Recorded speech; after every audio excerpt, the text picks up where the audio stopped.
It was an ordinary day in Philadelphia, but an extraordinary moment was about to unfold at a cozy cafe.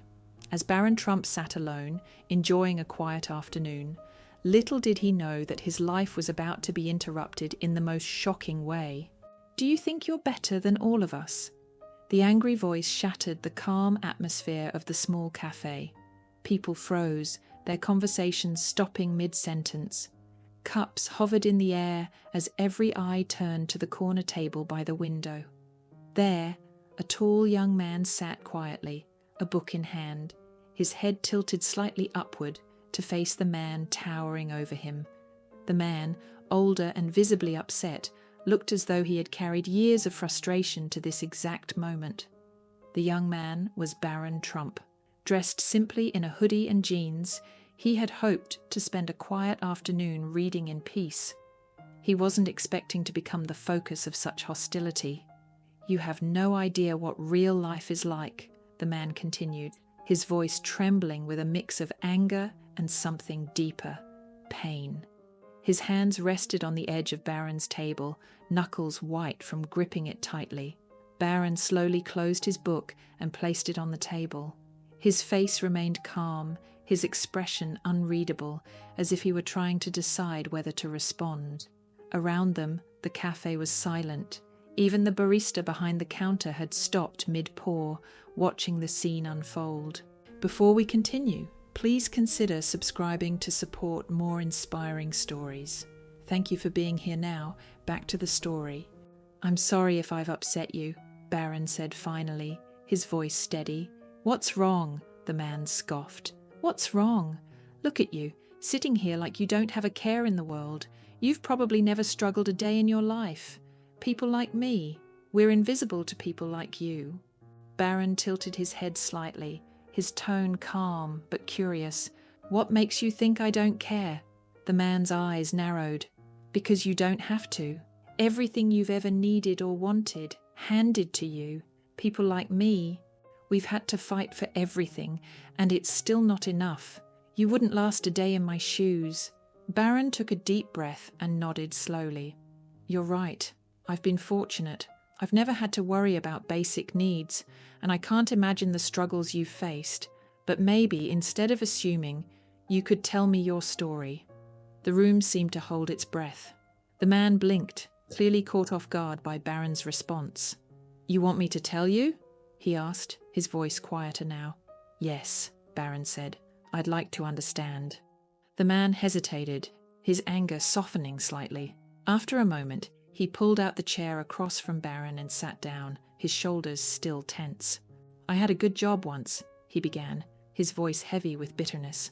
"Worked at a factory for 20 years. Then one day they shut it down, just like that. Said they were moving overseas where it was cheaper. Hundreds of us gone overnight. No warning, no severance, just a thank you and a pat on the back."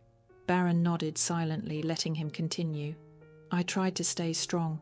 Took whatever jobs I could find, delivery driver, handyman, anything, but it was never enough. My wife, she couldn't handle it. She left, took the kids with her, said she deserved better. And you know what? Maybe she did, but it broke me." His voice cracked, and for a moment he looked down at the table as though trying to collect himself. Barron waited, giving him space to continue. "You ever wake up in the morning and wonder if it's even worth it? If anyone would care if you just disappeared?" The man's eyes glistened, though he quickly wiped them with the back of his hand. Barron leaned forward slightly, his voice soft.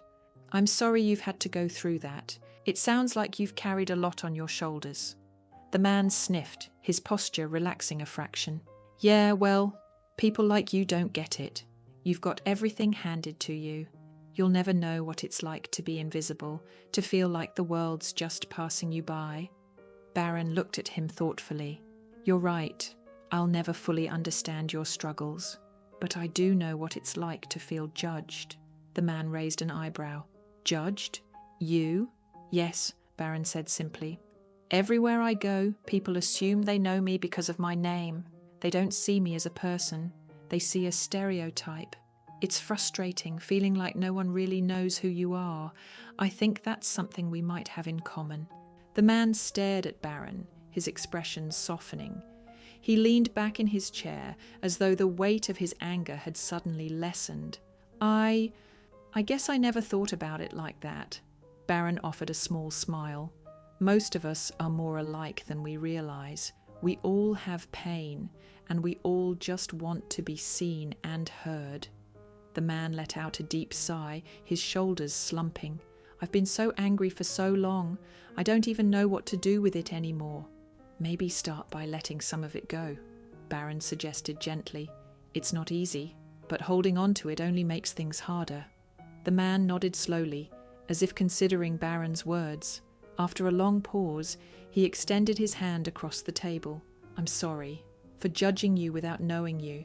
Barron shook his hand firmly. And I'm sorry if I ever gave you a reason to feel that way. The man smiled faintly, a flicker of relief crossing his face.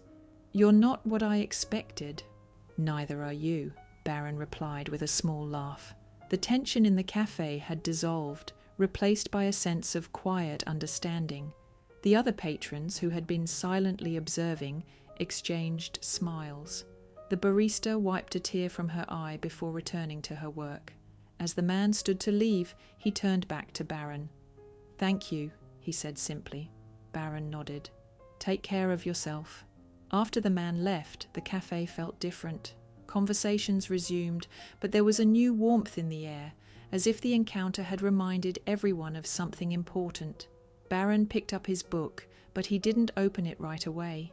Instead, he sat quietly, reflecting on the unexpected interaction. Sometimes, he thought, the most powerful thing you can do is listen. It wasn't a grand gesture, but it was enough to change the course of someone's day, or maybe even their life. And for Barron, that was more than enough. In today's world, it's easy to dismiss others or assume they have it easier or harder than we do. But, as Barron showed, sometimes all it takes is a bit of patience, understanding, and empathy to see the humanity in someone. The stranger's anger wasn't just about Barron, it was about his own pain and frustrations, and when given the chance, he could finally voice those emotions. So, what can we take away from this? Are we willing to stop for a moment, listen, and understand someone's struggles before jumping to conclusions? It's a powerful reminder that kindness and empathy can diffuse even the deepest anger. Maybe it's time we all ask ourselves, how many times have we reacted to someone without knowing their story? And how different could our world be if we all took a step back, extended a little more compassion, and allowed people to share their truth before we judge them? If you enjoyed the story and found it meaningful, don't forget to leave a like. It really helps us reach more people. We'd also love to hear from you. Share your thoughts and the lessons you've learned in the comments below. Your insights could inspire someone else.